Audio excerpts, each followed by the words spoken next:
우리 교회가 속해 있는 교단 ECO 교단의 창설 때 일입니다. 앞장섰던 큰 백인 교회 목사님들과 같이 교단 창설에 관해서 회의를 하는 모임에 참여했었는데요. 마침 부활절을 앞두고 모임을 가졌습니다. 식사 시간에 어느 목사님이 저에게 물었어요. 그 교회는 부활절에 몇 번 더 예배를 드립니까? 이렇게 물었습니다. 제가 묻는 뜻을 잘 이해를 못했어요. 아니, 평소 주일날 예배 드리는 시간은 똑같이 우리 드립니다. 지금 같으면 3번, 이렇게 청년부까지 4번 드립니다. 그렇게 했어요. 근데 제가 대화하면서 그 질문의 뜻을 나중에 알게 됐습니다. 이 백인 교회들은 부활주일이면 평소 주일에 한 3배 정도의 교인이 참여한다는 거예요.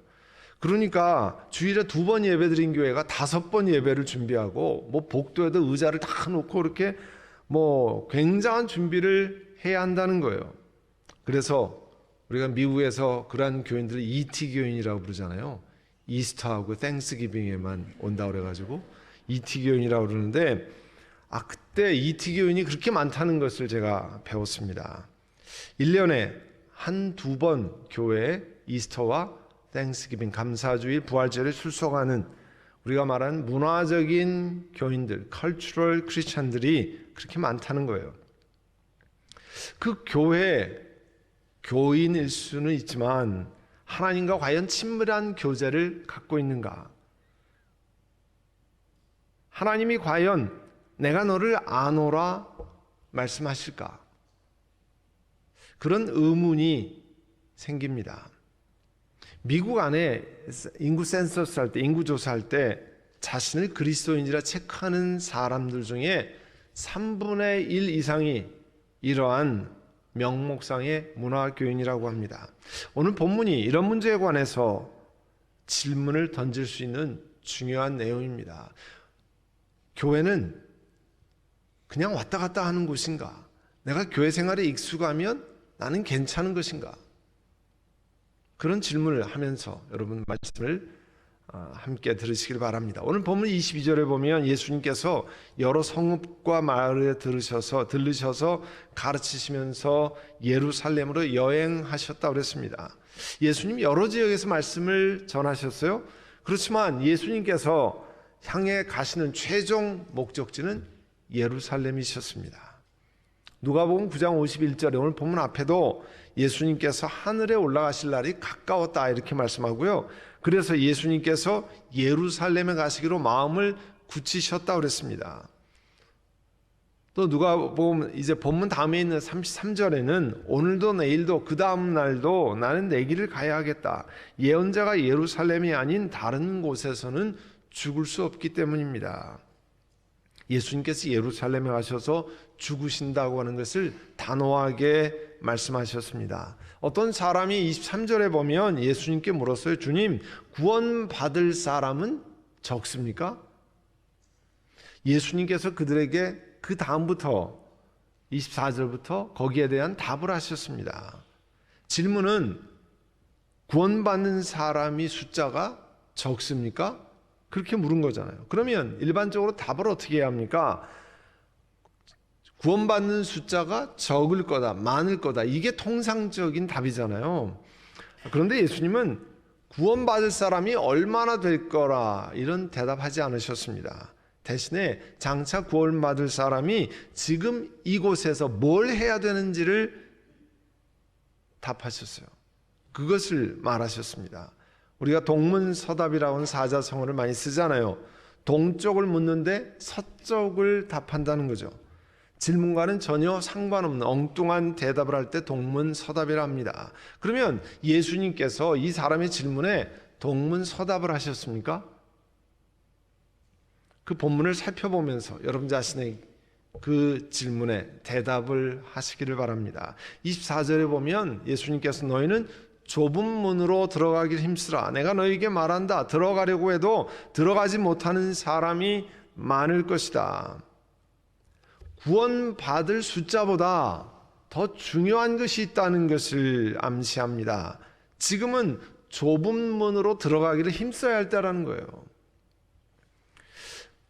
우리가 지난번에 살펴봤던 누가복음 13장 6절 이하에 보면 무화과 나무가 있는데 열매가 열리지 않는 무화과 나무예요. 그 비유에서 열매를 맺지 않으니까 이거 찍어버리자 이렇게 얘기했을 때 1년만 놔두고 거름을 잘 주고 열매를 맺는지 안 맺는지 좀 보면 좋겠습니다. 그런 기회를 주자한 것과 유사한 내용이에요. 좁은 문으로 들어가기를 힘쓰라. 그 표현 자체가요, 문으로 가는데 그냥 가면 안 된다고 하는 것을 상징적으로 말합니다. 좁은 문, 그 문으로 들어가야 된다는 것을 말하는 거죠. 예수님은 좁은 문으로 들어가라고 말씀하시는 거예요. 그 문으로 들어가지 않는 사람은 다른 데로 아무리 들어가려고 해도 성공하지 못한다, 그런 말씀입니다. 그리고 한번 문이 닫히면 너무 늦게 된다는 거예요. 그래서 많은 사람들이 그 문이 닫히면 그 다음에 생명의 길로 갈 수 없다는 것을 말씀합니다. 어떤 사람은 자신의 죽음이 그 문일 수 있고요. 어떤 사람은 마음이 완악해져 가지고 마음의 문을 닫고 더 이상 아예 문을 열 생각을 하지 않는 경우도 있습니다. 요한복음 10장 9절에 뭐라고 말씀합니까? 나는 그 문이라. 누구든지 나를 통하여 들어오면 구원을 얻고, 예수님 통하여 들어오면 구원을 얻고 드나들면서 꼴을 얻을 수 있다. 예수님 통해서만 구원을 얻을 수 있다고 말씀하잖아요. 요한복음 14장 6절에도 내가 곧 길이요 진리요 생명이니 나로 말미암지 않고는 아버지께로 올 자가 없느니라. 예수님 아니면 하나님 앞에 나갈 사람이 없다. 그 문으로만 가야 된다 말씀하잖아요. 사도행전 4장 12절에도 다른 이로서는 구원을 얻을 수 없나니 천하인간의 구원을 얻을 만한 다른 이름을 우리에게 주신 일이 없다는 거예요. 실제로 유대인들은 오랜 기간 동안 자신들을 건져줄 메사야, 구세주를 기다려왔습니다. 그런데 그들에게 예수님이 좁은 문인 나를 통해서 하나님 앞에 들어가라, 나를 통해서 구원을 받아라 말씀하십니다. 초청하십니다. 그런데 이 말씀에 보면 그 초청에 그 초청을 응답하지 않을 사람이 꽤 많다고 하는 것을 암시적으로 말씀합니다. 왜냐하면 이 본문에 처음 듣는 사람의 대상은 유대인들이거든요.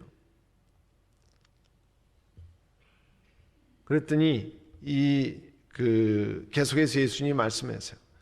25절에 집주인이 일어나서 문을 딱 닫아버리면 너희가 밖에 서서 문을 두드리면서 주인님 문을 열어주십시오 하고 졸라도 주인은 너희가 어디서 왔는지 나는 모른다고 대답할 것이라 말씀했습니다.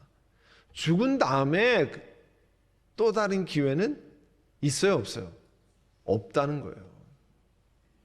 문이 닫힌 후에 들어가려고 하는 사람, 마치 지난주 설교에 등장했던 부자와 같이 지옥에서 소리질러도 소용없다는 거 아니에요. 주님에게 이런 소리를 듣게 되는 거죠. 너희가 어디에서 왔는지 나는 전혀 모른다는 거예요. 문이 닫힌 다음에는 그렇게 소리질러도 나는 너희를 모른다 이렇게 말씀하신다는 거잖아요. 그래서 그때 이런 소리를 들은 사람이 주장한다는 겁니다. 26절에 보면 너희가 말하기를 우리는 주인님 앞에서 먹고 마셨고 주인님은 우리를 길거리에서 가르치셨습니다. 그렇게 대답할 거라는 거예요. 아니 우리가 주님과 함께 먹고 마셨고 가르치는 데가 다 들었는데 왜 우리에게 문이 닫힙니까? 이렇게 주장할 거라는 거예요. 그러나 여전히 예수님의 대답은 뭡니까? 27절에 주인이 너희에게 말하기를 나는 너희가 어디에서 왔는지 모른다는, 불의를 일삼는 자들아 모두 내게서 물러가거라 할 것이라 말씀했습니다. 이스라엘 백성에게 경고를 주는 거죠.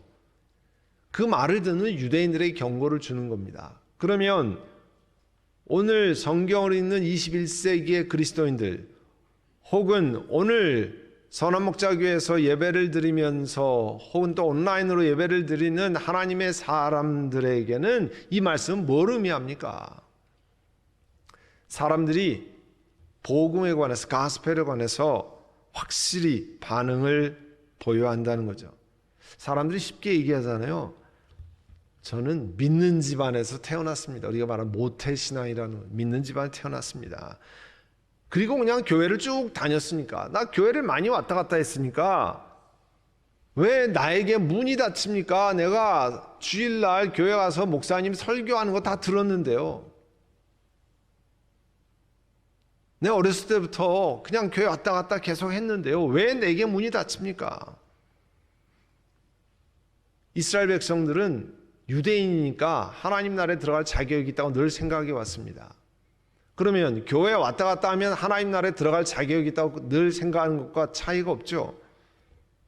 그러나 오늘 하나님 말씀은 하나님이 다스리시는 나라에 그 나라가 가까우는데 문이 닫히기 전에 예수 그리스도와 개인적인 만남을 갖지 않으면 그 개인적으로 구세주로 모시는 응답을 해야 문이 열린다는 거예요.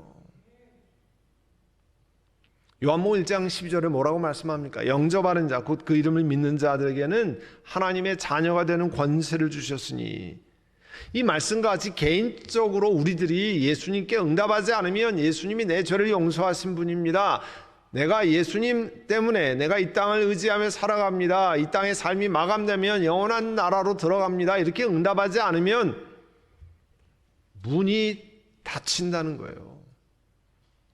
그리고 한 번 문이 닫히면 그 다음에 불러도 소용이 없다는 겁니다. 사람들은 하나님 앞에 나가는 길이 꽤 많이 있다고 생각합니다. 그러나 예수님 본문에서 좁은 문이라고 말씀했어요. 예수님이 한 분 좁은 문이고 그 문이 어느 시간에 닫혀진다는 겁니다. 마냥 열려있는 게 아니라는 거예요. 그래서 28절에 보면 아브라함과 이삭과 야곱과 모든 예언자는 하나님 나라 안에 있는데 너희는 바깥으로 쫓겨난 것을 너희가 보게 될 때 거기서 슬피 울면서 이를 갈 것이다. 자기의 믿음의 조상이라 한 사람들이 저 다 문 안에서 잔치자리에 있는데 나는 문이 닫혀도 들어가지 못하는 그러한 상황에서 슬피 울며 이를 갈 것이다. 그렇게 말씀하고 있어요. 심각한 얘기잖아요. 그러면 예수님은 지금 어떤 사람이 구원받는 사람 숫자가 적습니까? 그 대답을 좀 하고 계신 겁니까? 하지 않는 겁니까? 29절에 보면 사람들이 예수님이 계속 이렇게 말씀하세요. 너희들은 응답하지 않으면 문이 닫혀서 저 바깥에서 슬피 울며 이를 갈 것인데 문 안에 하늘나라의 잔치에는 동과 서에서 남과 북에서 와서 하나님 나라의 잔치자리에 앉을 것이다 얘기했어요. 보아라, 꼴찌가 첫째가 될 사람이고 첫째가 꼴찌가 될 사람이 있다 했습니다. 이 말씀은 유대인이 아니고요, 다른 민족들이 동서남북에서 와서 그 잔치자리에 채우고 앉을 것이라고 말씀하는 겁니다. 이런 의미에서 유대인들은 늘 하나님 앞에 자기가 구원받을 첫째라고 얘기했는데 그 유대인이 꼴찌가 될 수 있고, 유대인이 보기에는 구원받을 순위에 제일 꼴찌라고 생각했던 이방인들이 첫째가 되는 그런 일이 일어날 것이라고 말씀하는 거예요. 그러면 여전히 23절에 말씀하는 구원받을 사람이 적습니까? 질문에 예수님이 지금 묵묵부답을 하신 건가? 아니면 동문서답을 하고 계시는가? 어떤 사람은요, 그 질문에 예수님이 이렇게 대답했잖아요. 들어가려고 해도 들어가지 못하는 사람이 많을 것이다 하는 구절을 이야기하고, 들어가려고 해도 들어가는 사람이 적으니까 적은 숫자만 구원받는 거 아닌가 이렇게 말하는 사람이 있습니다. 그러나 그 본문의 내용 전체를 보면 그런 뜻은 아니죠. 거기는 유대인들, 예수 그리스도께 응답하지 않는 사람에게는 들어가려고 해도 들어가지 못한다, 그런 뜻이에요. 본문을 정확히 이해하려면 항상 성경 말씀은 앞뒤에 있는 구절 혹은 그 장, 성경 그 책 전체 혹은 신약 전체, 구약 전체에서 봐야 되잖아요. 이 본문 앞에 18절에서 21절은 유명한 겨자씨 비유와 누룩 비유가 나옵니다. 예수님께서 겨자씨 비유와 누룩 비유에서 뭘 말씀하셨습니까? 겨자씨같이 작은 씨앗을 심었는데 자라서 나무가 되고 많은 새들이 와서 깃들인다는 거예요. 또 하나님 나라를 누룩, 이스트로 표현했는데 어떤 여인이 가루 서말, 이게요 파운드로 따지면 50파운드예요. 여러분 50파운드 밀가루 자르면 얼마나 큽니까? 거기에다가 누룩을 넣어서 이스트를 넣었더니 온통 부풀었다는 거예요. 50파운드를 반죽해서 해보면 여러분 상상이 가시죠? 여러분 집에서 식빵 기계로 빵을 만들어 보신 적이 있는지요? 조그만 반죽 덩이를 조금만 많이 넣으면요, 그 빵 기계에 나중에 다 부푼 다음에 빵 기계 문을 다 밀고 나와요. 그만큼 이스트 누르기 힘이 셉니다. 부풀어 올라가는 힘이 세요. 50파운드가 부풀어 올랐으면 얼마나 많이 했겠어요. 이 비유는 시작은 하나님 나라 이렇게 미약한 것 같이 보이지만 그 영혼에 하나님 나라의 생명의 복음이 떨어지면 그렇게 왕성하게 자란다는 거예요. 그러니까 구원받을 사람이 소수라? 아니죠. 그런 뜻은 아니죠. 작은데 그렇게 많이 부풀어 오르는데, 오히려 29절의 말씀을 보면 동서남북 사방에 수많은 사람들이 와서 하나님의 잔치자리에 앉을 것이라고 했습니다. 실제로 구원받을 자가 많을 것이라고 얘기한 거예요. 교회 생활하는 것이 하나님 나라에 들어가는 보증수표가 아닙니다. 예수님과 교회 생활은 하지만 예수님과 개인적인 관계가 없다고 하는 것은 우리 영혼의 심각한 문제입니다. 중차대한 문제예요. 삶과 죽음의 문제입니다. 왜냐하면 영원한 하나님의 식탁 안에 앉지 않고 멀찌감치 왔다 갔다 하는 일과 똑같은 거예요. 하나님은 우리의 교회 생활을 통해서 교회에 근접해 있다고 해서 영원한 날을 우리를 받으시는 게 아닙니다. 예수 그리스도가 그 안에 계시지 않으면, 예수 그리스도를 구세주로 영접하지 않으면 나는 너를 도무지 모른다 하는 그런 음성을 들은 날이 올 수 있습니다. 그래서 오늘 말씀하는 거예요. 문이 닫히기 전에 응답하라는 겁니다. 영원한 나라로 내가 들어가기 위해서 예수님을 내 구세주로 모시고 그 예수님을 의지하며 이 땅을 살아가라는 겁니다. 교회를 한번 주일날 왔다 갔기 때문에 그 다음에 내 마음대로 사는 것은 예수님이 주인으로 사는 삶이 아니죠. 그걸 심각하게 기억하셔야 됩니다. 오늘 예수님께서 그렇게 우리에게 워닝을 주시는 거예요. 도전하시는 겁니다. 여러분 오늘 전부 눈을 감으시기를 바랍니다. 눈을 감으시고 진솔한 마음으로 제 이야기를 잘 들으시길 바랍니다. 말씀드린 것처럼 교회에 많이 다녔기 때문에 나는 자동적으로 구원받는 사람일 수 없습니다. 예수님이 그런 얘기 말씀하지 않았습니다. 오늘 예수님께서 이 예배를 다시 한번 기회를 주십니다. 오늘 이 시간 내가 과거에 어떻게 살았든지 간에 이 시간 예수님이 내 구세주 되시고 내 죄를 용서하는 분입니다. 그리고 내가 예수님을 의지하며 살다가 내 죽음으로 문이 닫혔을 때 그 문이 생명, 예수 그리스도로 말미암아 생명의 길을 열리는 그러한 것을 경험하기를 원합니다. 그런 마음이 있으시고, 또 여태까지 예수님을 개인의 구세주로 영접하지 않고 그냥 교회만을 다녔다고 하면 지금부터 진솔한 마음으로 제가 하는 기도를 따라하시고, 이미 그 마음에 예수 그리스도가 계신 분도 다른 분들을 위해서 다 같이 제가 하는 기도를 따라서 고백하시기를 바랍니다. 사랑하는 하나님, 저를 사랑하셔서 예수님을 보내주심을 감사드립니다. 저는 죄인입니다. 저를 위해 예수님께서 십자가에 달려 돌아가심으로 저의 죄값을 대신 치러주심을 믿습니다. 지금 제 마음의 주인으로 들어와 주십시오. 주님의 자녀가 되기를 원합니다.